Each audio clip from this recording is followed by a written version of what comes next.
거지가 황금 항아리를 남겼습니다. 한양 저자거리에서 종의 외침이 울려 퍼졌습니다. 사람들이 몰려들었지요. 평생 구걸하며 살던 늙은 거지가 죽었는데 그의 누더기 속에서 황금 항아리가 발견되었다는 것입니다. 거지가 황금을, 말이 되는 소리인가? 분명 훔친 것이다. 아니면 어디선가 주운 것이겠지. 사람들은 수군거렸습니다. 하지만 황금 항아리를 자세히 보니 더욱 이상한 점이 있었습니다. 항아리 겉면에 글씨가 새겨져 있었던 것입니다. 진정한 부자에게 이것을 주라. 그런데 항아리 뚜껑은 굳게 봉인되어 있었고 아무리 힘을 써도 열리지 않았습니다. 마치 마법에 걸린 듯이 말이지요. 그런데 여러분, 이 기이한 항아리의 비밀이 무엇인지 아십니까? 이것은 단순한 보물 이야기가 아니었습니다. 그 이면에는 한 거지의 놀라운 삶과 진정한 부의 의미가 숨어 있었습니다. 이야기를 시작하기 전에 부탁 하나 드려도 될까요? 구독하고 좋아요 눌러주시면 정말 감사하겠습니다. 여러분께서 이 미스터리를 어디서 듣고 계신지 댓글로 알려주시면 더욱 좋겠습니다. 그리고 여러분도 함께 추리해보시기 바랍니다. 과연 누가 진정한 부자일까요? 자, 그럼 이제 이 감동적인 사건의 전말을 들려드리겠습니다. 조선 영조 30년, 겨울이었습니다. 한양 남대문 근처에 한 늙은 거지가 살고 있었습니다. 사람들은 그를 김거지라고 불렀지요. 본명은 아무도 몰랐습니다. 김거지는 70이 넘은 노인이었습니다. 등은 굽었고 머리는 새하얗게 샜으며 옷은 누더기였습니다. 매일 저자거리를 돌아다니며 구걸을 했지요. 시주 좀 해주십시오. 하지만 사람들은 대부분 그를 무시했습니다. 거지에게 동량을 주는 것은 아까운 일이라고 생각했으니까요. 그런데 이상한 점이 있었습니다. 김거지는 아무리 배가 고파도 아무리 추워도 늘 웃고 있었습니다. 할아버지, 왜 웃으세요? 힘들지 않으세요? 어느 아이가 물었습니다. 힘들지. 하지만 살아있잖아. 그것만으로도 감사하지. 김거지는 그렇게 대답하곤 했습니다. 사람들은 김거지를 이상하게 여겼습니다. 거지 주제에 너무 행복해 보였으니까요. 저 늙은이 정신이 좀 나간 게 아닐까? 거지가 뭐가 좋다고 저렇게 웃고 다닐까? 하지만 김거지는 신경 쓰지 않았습니다. 여전히 웃으며 하루하루를 살았지요. 김거지에게는 몇 가지 이상한 습관이 있었습니다. 첫째, 동량을 받으면 항상 반은 다른 거지에게 나눠줬습니다. 할아버지, 왜 나눠주세요? 할아버지도 배고프실 텐데. 나 혼자 배부르면 뭐하나. 함께 먹어야지. 둘째, 아픈 사람을 보면 꼭 도와줬습니다. 어느 날 저자거리에서 한 아이가 쓰러졌습니다. 열병에 걸린 것이었지요. 사람들은 전염될까 봐 피했습니다. 하지만 김거지는 다가갔습니다. 아이를 업고 약방으로 데려갔지요. 그리고 자신이 모은 동량 돈을 모두 주며 약을 사달라고 했습니다. 할아버지, 이 돈은 할아버지 것인데. 약방 주인이 놀라 말했습니다. 괜찮네. 이 아이가 나보다 더 필요하니까. 셋째, 슬퍼하는 사람을 보면 위로해줬습니다. 어느 과부가 남편을 잃고 길거리에서 울고 있었습니다. 김거지가 다가가 말했지요. 부인, 슬픔은 언젠가 지나갑니다. 지금은 힘들어도 살아야 합니다. 살아있으면 희망이 있습니다. 거지 주제에 무슨... 과부는 처음에 화를 냈지만 김거지의 따뜻한 눈빛을 보고는 울음을 그쳤습니다. 고맙습니다. 힘이 됩니다. 이렇게 김거지는 가진 것은 없었지만 많은 사람들에게 도움을 주었습니다. 하지만 대부분의 사람들은 그를 이상하게만 여겼습니다. 저거지 영감, 정말 이해가 안 가. 자기도 굶으면서 남 도와주고 바보 아닌가. 한양에는 부자들도 많았습니다. 남대문 근처에 박 부자라는 사람이 살았습니다. 큰 기와집에 살고 땅도 많고 돈도 많은 사람이었지요. 하지만 박 부자는 인색하기로 유명했습니다. 한 푼이라도 아껴야 한다. 그는 늘 그렇게 말했습니다. 가난한 사람이 도움을 청해도 절대 주지 않았지요. 내가 왜 거지를 도와줘야 하나? 내 돈인데. 박 부자의 아들도 아버지를 닮았습니다. 오히려 아버지보다 더 심했지요. 아버지, 저 거지들이 우리 집 앞에서 구걸하면 쫓아버리겠습니다. 그래, 잘한다. 거지들이 우리 집 앞을 더럽히면 안 되지. 어느 날이었습니다. 김거지가 박 부자 집 앞을 지나가고 있었습니다. 마침 박 부자가 밖으로 나오다가 김거지와 부딪혔습니다. 이 더러운 거지놈, 감히 양반을 건드려. 박 부자가 화를 내며 김거지를 밀쳤습니다. 김거지는 넘어졌지요. 죄송합니다. 김거지가 일어나며 사과했습니다. 죄송하긴, 당장 여기서 꺼져. 박 부자가 소리쳤습니다. 김거지는 천천히 일어나 떠났습니다. 하지만 화를 내지 않았습니다. 오히려 박 부자를 안타까운 눈으로 바라봤지요. 저 사람은 돈은 많지만 참으로 가난하구나. 김거지가 중얼거렸습니다. 그날 밤 김거지는 자신의 거처로 돌아왔습니다. 남대문 밖 허름한 움막이었지요. 김거지는 움막 구석에 묻어둔 것을 꺼냈습니다. 낡은 천에 쌓인 무언가였습니다. 천을 풀자 황금 항아리가 나타났습니다. 그렇습니다. 김거지는 황금 항아리를 가지고 있었던 것입니다. 항아리는 손바닥만 한 크기였지만 순금으로 만들어진 것이었습니다. 팔면 엄청난 돈이 될 것이 분명했지요. 이제 때가 된 것 같구나. 김거지가 항아리를 쓰다듬며 중얼거렸습니다.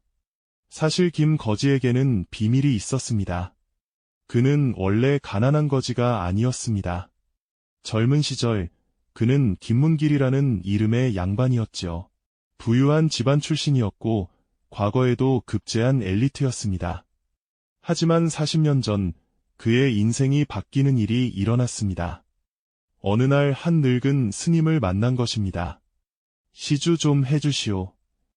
스님이 구걸했지만 당시 젊은 김문길은 거절했습니다. 스님, 죄송하지만 저도 바쁩니다. 그렇습니까? 하지만 젊은이, 한 가지 물어봐도 되겠습니까? 무엇입니까? 진정한 부자는 누구라고 생각하십니까? 김문길은 웃었습니다. 당연히 돈 많은 사람이지요. 그렇습니까? 그럼 젊은이는 부자입니까? 물론입니다. 저는 양반이고 재산도 있고 벼슬도 있습니다. 스님이 고개를 저었습니다. 하지만 젊은이의 눈은 텅 비어 있습니다. 돈은 있어도 마음은 가난합니다.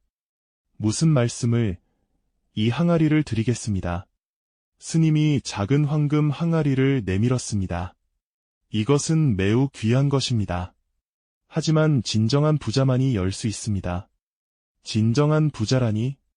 마음이 부유한 사람, 베풀 줄 알고, 감사할 줄 알고, 사랑할 줄 아는 사람입니다. 그렇다면 저도 열 수 있겠군요. 김문길이 자신만만하게 항아리를 받았습니다. 하지만 아무리 힘을 써도 뚜껑은 열리지 않았습니다. 왜 안 열리는 거지? 아직 진정한 부자가 아니기 때문입니다. 스님은 미소 지었습니다. 이 항아리는 젊은이가 진정한 부자가 되었을 때 열릴 것입니다. 그때까지 잘 간직하십시오. 스님은 그렇게 말하고 사라졌습니다. 김문길은 황금 항아리를 집에 가져왔습니다. 하지만 여전히 열리지 않았지요. 그는 고민했습니다. 어떻게 해야 진정한 부자가 될 수 있을까? 며칠을 고민한 끝에 결심했습니다. 돈을 더 많이 벌어야겠다. 그러면 진정한 부자가 되겠지.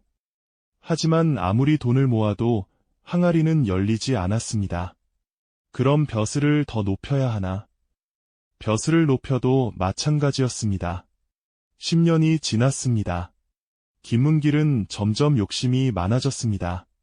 돈을 모으기 위해 부정을 저질렀고 벼슬을 얻기 위해 남을 짓밟았습니다. 하지만 항아리는 여전히 열리지 않았습니다. 20년이 지났습니다.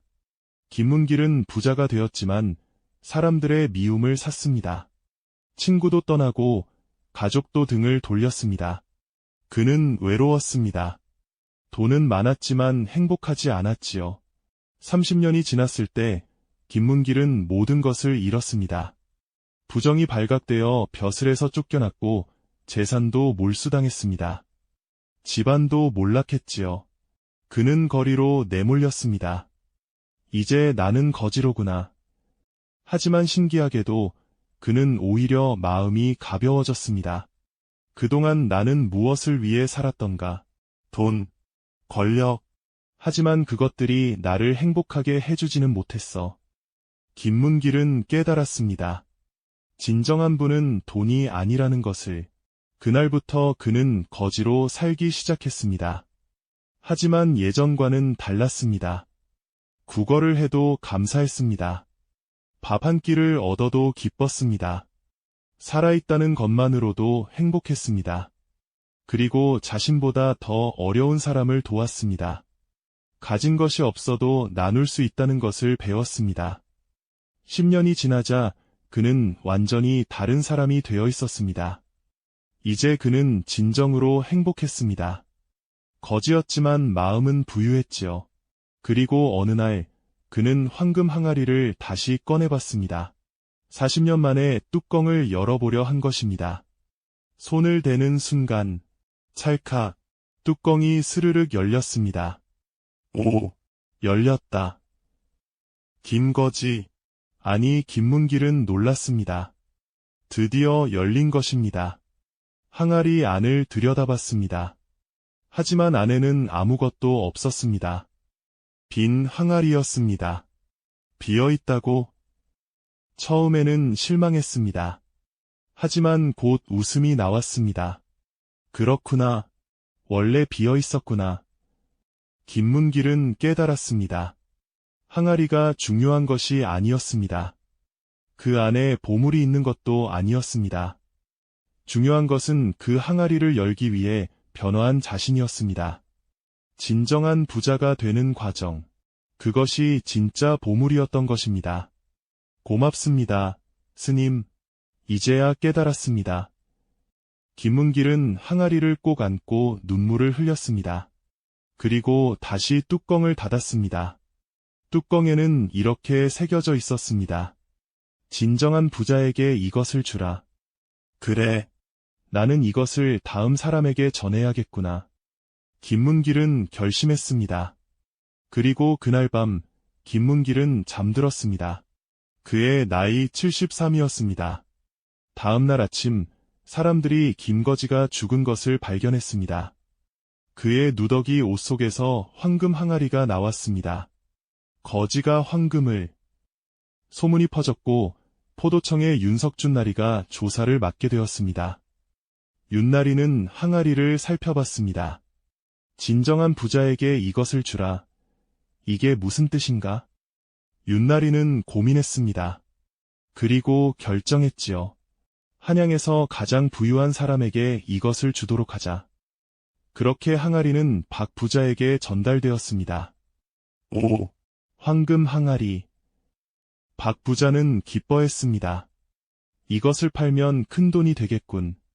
하지만 뚜껑을 열어보려 하자 열리지 않았습니다. 왜 안 열리는 거지? 아무리 힘을 써도 소용없었습니다. 이상하군. 분명 내가 한양에서 가장 부자인데. 박 부자는 항아리를 여는 방법을 찾으려 했습니다. 대장장이를 불러 부수려 했지만 항아리는 금강석처럼 단단했습니다. 열흘이 지났습니다. 박 부자는 점점 초조해졌습니다. 황금 항아리를 가졌지만 열 수 없으니 보물을 앞에 두고도 쓸 수 없었지요. 그때 윤나리가 다시 찾아왔습니다. 어떻습니까? 항아리를 여셨습니까? 안 열립니다. 도대체 왜 안 열리는 겁니까?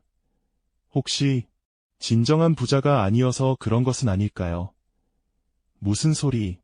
내가 한양에서 가장 돈이 많은 사람입니다. 윤나리는 고개를 저었습니다. 돈이 많다고 진정한 부자는 아닙니다. 그럼 뭡니까? 김거지 어르신의 삶을 조사해봤습니다. 윤나리는 김문길의 이야기를 들려주었습니다. 양반에서 거지가 된 사연, 40년간의 깨달음, 그리고 남을 돕는 삶.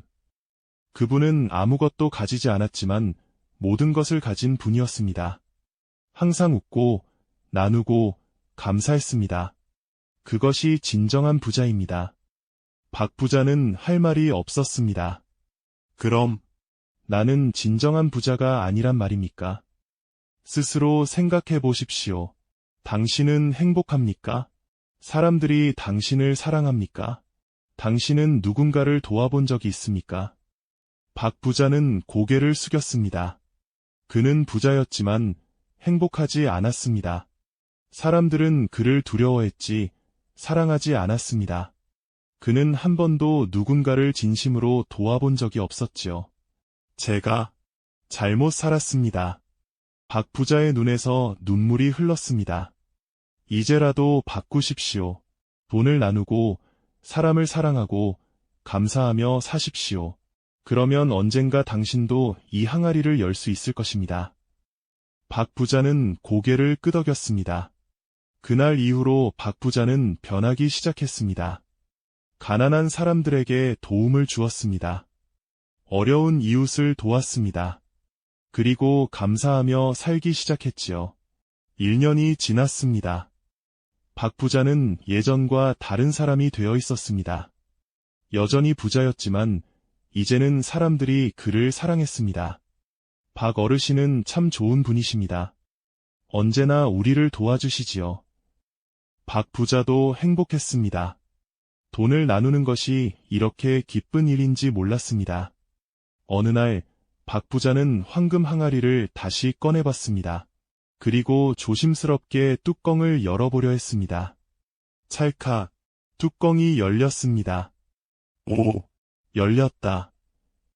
박 부자는 항아리 안을 들여다봤습니다. 역시 비어 있었습니다. 하지만 박 부자는 웃었습니다. 이제 그도 이해했으니까요. 진정한 보물은 항아리 안에 있는 것이 아니라 내 마음속에 있었구나. 박 부자는 항아리를 소중히 간직했습니다. 그리고 다음 세대에게 전하기로 했지요. 내 자식아, 이 항아리를 너에게 준다. 하지만 명심해라. 이것은 돈으로 살 수 있는 보물이 아니다. 진정한 부자가 되어야만 열 수 있는 항아리다. 진정한 부자요? 그렇다. 돈이 많은 사람이 아니라 마음이 부유한 사람. 베풀 줄 알고, 감사할 줄 알고, 사랑할 줄 아는 사람 말이다. 아들도 고개를 끄덕였습니다. 그렇게 황금 항아리는 대대로 전해졌습니다. 어떤 사람은 욕심에 눈이 멀어 항아리를 팔려고 했지만 항아리는 절대 팔리지 않았습니다. 마치 스스로 주인을 선택하는 것처럼 말이지요. 어떤 사람은 항아리를 열기 위해 평생을 노력했습니다. 그 과정에서 진정한 부자가 되었지요. 어떤 사람은 처음부터 항아리를 열 수 있었습니다. 이미 진정한 부자였으니까요. 100년이 지나고 200년이 지났습니다. 황금 항아리는 여전히 전해지고 있습니다. 어디에 있는지는 아무도 모릅니다. 하지만 간혹 이상한 소문이 들려옵니다. 어느 마을에 황금 항아리가 나타났다. 진정한 부자만 열 수 있다는 그 항아리. 그리고 그 항아리를 만난 사람들은 변합니다. 진정한 부를 깨닫게 되지요. 여러분, 이것이 거지왕의 황금 항아리 이야기입니다. 이야기에서 우리는 무엇을 배울 수 있을까요? 첫째, 진정한 부는 돈이 아닙니다. 마음의 풍요로움입니다. 둘째, 나누는 것이 진정한 풍요입니다. 혼자 가진 것은 가난입니다. 셋째, 감사할 줄 아는 것이 부자의 첫걸음입니다. 넷째, 행복은 가진 것이 아니라 마음가짐에서 옵니다. 다섯째, 진정한 가치는 겉으로 보이지 않습니다. 항아리는 비어 있었지만 그 의미는 무한했습니다. 여러분은 어떻습니까? 스스로 부자라고 생각하십니까? 통장에 얼마가 있든 어떤 집에 살든 그것이 중요한 것이 아닙니다. 중요한 것은 여러분이 얼마나 감사하며 사는가, 얼마나 남과 나누는가, 얼마나 사랑하며 사는가입니다. 만약 여러분 앞에 황금 항아리가 나타난다면 열 수 있겠습니까? 오늘부터 진정한 부자가 되는 연습을 해보십시오. 작은 것에 감사하십시오. 가진 것을 나누십시오. 사람을 사랑하십시오. 그러면 여러분도 황금 항아리를 열 수 있을 것입니다. 그리고 그 안에서 진정한 보물을 발견하게 될 것입니다. 그 보물은 바로 행복입니다. 댓글로 여러분의 생각을 알려주십시오. 여러분에게 진정한 불안 무엇입니까? 그리고 이야기가 마음에 드셨다면 좋아요와 구독 부탁드립니다. 여러분의 응원이 저에게 큰 힘이 됩니다. 다음에 또 감동적이고 교훈적인 조선시대 이야기로 찾아뵙겠습니다. 긴 이야기 들어주셔서 감사합니다. 여러분, 오늘도 감사하며 살고, 나누며 살고, 사랑하며 사십시오. 그것이 진정한 부자가 되는 길입니다.